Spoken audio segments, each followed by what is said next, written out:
యూజువల్గా ఈ మల్టీప్లెక్స్లకు ఒక లిమిట్ ఉంటుంది ఫస్ట్ ఆడియన్స్. అంటే నేను ఇంకోటి ఏంటంటే ఇప్పుడు బీసీ సింగిల్ స్క్రీన్స్ బీసీ సెంటర్స్లో యూజువల్గా సినిమా కోసం వెళ్ళే ఆడియన్స్ ఉంటారు. అంటే వాళ్ళకి ఏంటంటే ఒక ఫ్రైడే వచ్చింది, ఇవాళ ఖచ్చితంగా సినిమాకి వెళ్ళాలి అని ఒక ప్యూర్ సినిమా లవర్స్ ఉంటారు. సో మల్టీప్లెక్స్ ఆడియన్స్ ఏంటంటే ఒక పెద్ద స్టార్స్ హీరోలు పెద్ద హీరోల సినిమాలకి అయితే ఆఫీస్కి లీవ్ పెట్టుకుని వెళ్తారు. చిన్న సినిమాలకి ఏంటంటే ఓకే ఫ్రైడే ఈవినింగ్ వరకు చూద్దాం, ఫ్రైడే నైట్ వరకు చూద్దాం, ఏదైనా పరాని సినిమా వచ్చిందంట అది ఎలా ఉందో రివ్యూస్ చూద్దాం, లేదంటే మౌత్ టాక్ విందాం, బ్లా బ్లా బ్లా ఇవన్నీ ఉంటాయి ఒక మైండ్ సెట్. ఆటోమేటిక్గా అప్పుడు వీకెండ్స్లో సాటర్డే సండే కొంచెం మల్టీప్లెక్స్ కూడా మూవ్ అవుతాయి. బట్ అంటే మా సినిమాకి యూజ్ అంటే like 270 screens worldwide allot చేశారు. ఇందులో మల్టీప్లెక్స్లు ఉన్నాయి, ఎక్కువ బీసీ సెంటర్స్కి అన్నిటికీ పుల్ చేశారండి సినిమాని. చిన్న సెంటర్స్లో కూడా అంటే ఒక 2 థియేటర్స్ ఉన్న సెంటర్స్లో కూడా ఈ సినిమాని రిలీజ్ చేయడం జరిగింది. బికాజ్ ఆఫ్ ఆ టైటిల్ బాగుంది, అది కొంచెం మాసి టైటిల్, ఆబ్వియస్గా కొంచెం ఆడియన్స్ వస్తారన్న ఉద్దేశంతో దాన్ని జరిగింది. బట్ మల్టీప్లెక్స్లు ఆనెస్ట్గానే కొంచెం లిమిటెడ్ క్రౌడ్ ఉంటుంది, అది మనం ఒప్పుకొని తీరాల్సిందే. బట్ ఈ సాటర్డే సండేకి ఖచ్చితంగా అవి కూడా కొంచెం ఇంకా ఆశాజనకంగా ఇంకా బెటర్గా ఉంటాయని చెప్పి. ఎందుకంటే ఇది యాక్చువల్గా ఇది మల్టీప్లెక్స్ సినిమా కాదు, నిజానికి పక్కా సింగిల్ థియేటర్ సినిమా, పక్కా బీసీ సెంటర్ సినిమా. బట్ మల్టీప్లెక్స్కి వచ్చే ఆడియన్స్ కూడా ఒక కొత్త ఎక్స్పీరియన్స్ పొందుతాడు. ఎందుకంటే because of sound, technical values, సినిమా కంటెంట్, ఖచ్చితంగా కంటెంట్ ఇష్టపడేవాళ్ళు వాళ్ళందరికీ సినిమా ఖచ్చితంగా నచ్చుతుంది. అది మాత్రం వస్తుంది. డైరెక్టర్ గారు ఇప్పుడు రఘుకుంజ గారి సినిమా చూసిన దాకా మీకు నిజంగా చూసి జడ్జిమెంట్ పోయి ఉండొచ్చు మీ సినిమా కాబట్టి. ఇవాళ ఆడియన్స్ పాయింట్ ఆఫ్ వ్యూ నుంచి సినిమా చూసినాక అసలు ఎవరు ఊహించిన విధంగా రఘుకుంజ గారి యాక్టింగ్ కంటే కూడా మ్యూజిక్ కంటే యాక్టింగ్ అని 2 రకాల వెర్షన్స్ వినబడుతున్నాయి. దీని మీద మీ అభిప్రాయం అసలు ఫస్ట్ నుంచి మీ స్టాటిస్టిక్స్ ఎలా ఉంది? అంటే జనరల్గా నేను రఘు సార్ని కలిసిన వెంటనే యాక్టింగ్ పరంగా అసలు ఎరగొడేస్తారని నాకు ఒక కాన్ఫిడెన్స్ ఉందండి, చాలా కాన్ఫిడెన్స్ ఉంది. సో మ్యూజిక్ పరంగా ఆయన ఆల్రెడీ ప్రూవ్డ్ అయినా సరే ఈ సినిమాకి వచ్చేసరికి నేను చాలా ఇంకా అంటే అన్నయ్య నాకు మ్యూజిక్ అయిపోయిన తర్వాత వినిపించిన తర్వాత నేను షాక్ అయ్యా. అసలు అమ్మడేమో ఒక రేంజ్లో ఉంది, ఇది మాత్రం ఖచ్చితంగా నేను చాలాసార్లు అంటూ ఉండేవాడిని, దీనికి ఖచ్చితంగా మీకు అవార్డు వస్తుంది ఈ బ్యాక్గ్రౌండ్ మ్యూజిక్ అని అంటూ ఉండేవాడిని. సో ఇప్పుడు ఆడియన్స్ కూడా బయటకు వచ్చిన వెంటనే అసలు మ్యూజిక్ ఎరగొడేసింది. ఏదైనా కొంచెం సీన్ అటు ఇటు ఉన్నా సరే మ్యూజిక్ దాన్ని ఎలివేట్ చేసుకుంటూ వచ్చింది అని చెప్పి అందరూ అంటుంటే ఐఎమ్ సో హ్యాపీ అండి, సో గ్లాడ్. యాక్టింగ్ పరంగా అయితే ఇంకా రఘు సార్ నెక్స్ట్ నుంచి ఒక రేంజ్ రూల్స్ వస్తాయని అందరూ అంటుంటే ఐఎమ్ సో హ్యాపీ అండి. చెప్పండి సేమ్ క్వశ్చన్. యా, డైరెక్టర్గా అంటే ఇక్కడ ఏదో అంటే తప్పదులేండి. ఇప్పుడు బేసిక్గా కూడా మనం ఇండస్ట్రీలో స్ట్రాంగ్ సపోర్ట్ బ్యాకింగ్స్ లేనప్పుడు ఇక్కడ మన డబ్బా మనమే కొట్టుకోవాలి, మన జీవితానికి మనం రికార్డింగ్ వాయించుకోవాలి, తప్పలేదు. మా సినిమా గురించి అంటే ఈవేళ చూసిన ఆడియన్స్ ఫస్ట్ సినిమా డైరెక్టర్ అయినా సరే తను యాక్చువల్గా ఈ సినిమా రిలీజ్ కాకముందు కూడా చాలామంది సినిమా చూసిన కొంతమంది శ్రేయోభిలాషులు, చైతన్య నువ్వు డైరెక్టర్గా పాస్, ఈ సినిమా దీని రిజల్ట్ ఎలా ఉన్నా సరే నీకు సినిమాకి అడ్వాన్స్ వచ్చేస్తుంది. ఎందుకంటే ఒక పరిమితమైన బడ్జెట్లో అందరు కొత్త వాళ్ళతో ఇవాళ ఈ సినిమా ఇంతమంది మాట్లాడుకునేలా చేస్తున్నాడు అంటే ఖచ్చితంగా ఒక దర్శకుడే ప్రతిభేనండి.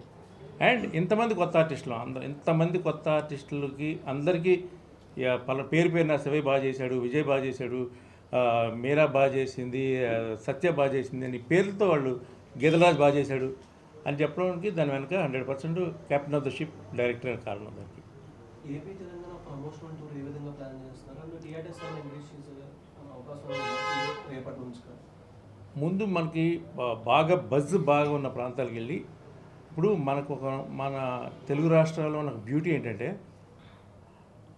ఆంధ్రాలో హిట్ అంటే తెలంగాణలోనే హిట్టే, అలాగే తెలంగాణలో హిట్ అంటే ఆంధ్రలో కూడా హిట్ అవుద్ది, ఇక్కడ ఫ్లాప్ అయితే ఇక్కడ ఫ్లాప్ అవుద్ది. మీరు గవర్నమెంట్ కూడా చూసారు లేదో ఒకేసారి మారుతూ ఉంటాయి. అంటే మైండ్ సెట్ ఒకటే, మనకి స్టేట్స్ డిఫరెన్స్ కానీ బట్ తెలుగు వాళ్ళ మైండ్ సెట్ మాత్రం ఒకటే ఉంటుంది ఎక్కడైనా కానీ. సో ఒక చోట నుంచి పాజిటివ్ టాక్ స్ప్రెడ్ అయినా ఆటోమేటిక్గా అది అలా ఒక వైరస్ లాగా మొత్తం 2 స్టేట్లకి పాకుద్ది. ఇంతకుముందు చాలా సినిమాలు ప్రూవ్ చేసేవి, కాకపోతే కొంచెం నేను అదే చెప్తున్నా, పొద్దునుంచి కొంచెం వెయిట్ చేద్దాం, ఏం కాదు కొంపలో ఏమి అనుకో, రేపటి వరకు టైం ఉంది. ఇవాళ ఫ్రైడే హాలిడే కాదు, సెలవులు పెట్టుకొని సినిమాకి వచ్చి చూసే సినిమా కాదు మంది, అంటే ఐ మీన్ అంటే స్టార్స్ సినిమా కాదు. స్టార్ సినిమా అయితే సెలవు పెట్టుకొని వచ్చేస్తారు. So okay, we have to, ఇంకా మనకి వీకెండ్ 2 days ఉంది. Hope for the best. Director sir అంటే రఘుకుంటే గారు యాక్టర్గా బాగా చేశారు, మ్యూజిక్ బాగా చేశారు, దేనికి న్యాయం చేశారు? నాకైతే గేదెల రాజు అండి. నేను ఎప్పుడు గేదెల రాజుగా ఒకటేస్తా. అసలు యాక్టర్గా అయితే చింపేశారు. అంటే నేను ఎంత స్ట్రాంగ్గా క్యారెక్టర్ని రాశానో ఆయన చుట్టే తిరగాలి, సినిమా అంతా ఆయన చుట్టే తిరగాలి, అంటే మొయ్యాలి. సో 200% మోసారు. కాకపోతే నాకు ప్లస్ ఎక్కడైందంటే ఇప్పుడు ఆయన చూసుకుంటూ కొట్టాలి. సో ఇప్పుడు ఆబ్వియస్లీ పెంచుకుంటారు. సో అందరికి బాగానే కొట్టాను. అదే సో ఈయనకి తక్కువ కొట్టానంటే వస్తుంటే థీమ్ ఎలాంటి థీమ్ అది శివకి గేదెల సినిమాకి బాగా కొంచెం నాట్ లైక్. సో ఎప్పుడైతే ఇప్పుడు ఒకటి సార్ ఆ క్యారెక్టర్ని ఎలివేట్ చేయాలంటే ఒక్క సీన్ రాసేస్తే సరిపోదు. సో అన్నీ సహకరించాలి. అన్నీ సహకరించినప్పుడే ఆ క్యారెక్టర్ ఎలివేట్ అవుతుంది. ఖచ్చితంగా మ్యూజిక్ కూడా ఈయనే కాబట్టి ఇంకా గట్టిగా సహకరించింది, బాగా ఎలివేట్ అయింది. బట్ ఫస్ట్ పార్ట్ కన్నా ఫస్ట్ పార్ట్ అంటే ఫస్ట్ హాఫ్లో రఘుకుంటే గారు బాగా హైలైట్ చూపించారు. బట్ సెకండ్ హాఫ్ ఎందుకు వచ్చేసరికి ఒక్కసారిగా సార్ని బాగా హైలైట్ చేసినట్టు బాగా అనిపించింది overall. Sir it's not about highlight చేయడం సార్. ఇట్స్ అస్సలు హైలైట్ చేయడం అనే కాన్సెప్టే నా మైండ్లో ఎప్పుడూ ఉండదు. కథ చెప్పి ప్రాసెస్ సార్. ఇప్పుడు ఈయన అంత ఇప్పుడు గేదెరాజ్ అనేవాడు అంత స్ట్రాంగ్ క్యారెక్టర్ కాబట్టి ఈయన ఢీకొనేవాడో లేకపోతే వీడి వల్ల ఇబ్బంది పడినాడో ఇంకొకటో అంత స్ట్రాంగ్గా కనిపిస్తాడు. లేకపోతే ఎక్కడ సార్ ఒక నార్మల్ పర్సన్ కొట్టడం ఈజీయే కదా సార్. సో ఒక ద ఫ్లో, ఆ ఫ్లోలో మనకి కథ ప్రకారం అందరూ లెగుస్తారు, దిగుతారు, వాటెవర్ అవన్నీ జరుగుతూ బట్ ఉంటాయి. ఆయన ఒక సీన్లో అంటే నార్మల్గా అర్థం చూస్తూ ఒక డైలాగ్ చెప్తూ ఉంటారు. Yes. బట్ అది మీరు ముందే అనుకున్నారా ఎలా సార్? అంటే సార్ నాకు పురాణాలు అంటే చాలా ఇష్టం సార్. నేను పురాణాలు చెప్పకుండా ఏది చెప్పను. అంటే చెప్పే దాని మీద మొత్తం ఎందుకు మొత్తం ఒకసారి తీసుకొస్తారు దాన్ని. Exactly sir. అదే beauty of non linear screenplay sir. Non linear screen ప్లేలో మనం ఫస్ట్ ఏదో చెప్పుకుంటూ వెళ్తున్నట్టు అనిపిస్తుంది. సో వన్స్ మనం దాన్ని ఓపెన్ చేస్తూ కూర్చున్నప్పుడు సో ఫస్ట్లో చెప్పిన సీన్కి అర్థం ఇదా అన్నది అనిపిస్తుంది. సో దానివల్ల ఏమైంది, ఫస్ట్ హాఫ్లో ఓకే ఈ సీన్ ఎందుకు అంటే ఆన్సర్ దొరికేస్తుంది. So non linear screenplay ఎంచుకున్న దానికి కారణమే అది. అండ్ ఇంకోటి ఏంటి అంటే అది ఏదో నార్మల్ మాటలతో చెప్పేస్తే ఎవరు సార్ పట్టించుకుంటారు. ఒక డీపెస్ట్ వర్డ్స్తో చెప్తేనే దాన్ని బాగా తీసుకుంటాం మనం ఇప్పుడు నక్క కథ చెప్పాం, ఒక నక్క ఉంటుంది అడవిలోకి వస్తుంది. సో మీకు సినిమా చూశారు కాబట్టి ఆ నక్కేంటో అడవిలోకి వస్తే ఏం దొరకాలో, సో అది బయటికి వెళ్తే ఏం దొరికేస్తుందో, సో పోలీసులకి దానికి ఎలా కనెక్ట్ చేసామో అది మీకు క్లియర్గా అర్థమై ఉంటుంది. సో అంత స్ట్రాంగెస్ట్ కథ చెప్పకపోతే అంత ఇంట్రెస్ట్గా ఉంటుంది సార్. పార్ట్ 2 అనే ఆలోచనే మాకు లేదు సార్. పార్ట్ 2 ఎండ్ చేశాను కదా సార్. కానీ మీరు ఎండ్ చేసినట్టుగా ఎక్కడ సార్ అదేలేండి, ఎండ్ చేసినట్టుగా ఎక్కడ అనిపించాలి. ఇప్పుడు ఏదైనా ఒక నేరం చేసిన వాడికి శిక్ష పడితే అక్కడికి ఒక తృప్తి ఉంటది. శిక్ష ఎక్కడ పడింది, ఎవరికి పడింది? సార్ ఇక్కడ ఒకటే చెప్తాను సార్, జీవితానికి ముగింపు అనేదే ఉండదు సార్. ఒకవేళ ఒకడు చనిపోయినా సరే ఆ లెగసీనో లేకపోతే ఆడు చేసిన తప్పునో ఒప్పునో ఎవడొకడు కంటిన్యూ చేస్తూనే ఉంటాడు. There is no end for any story.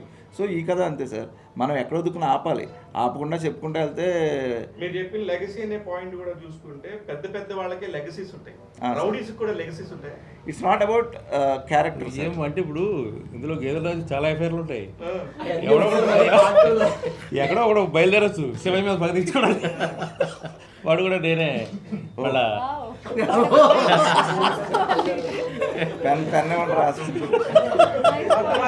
ఏమండి ఉండకూడదా? గేదెలా కూడా గేదెలానే ఉంటాడు వెళ్ళాడు. ఎక్కడ ఉన్నాడా?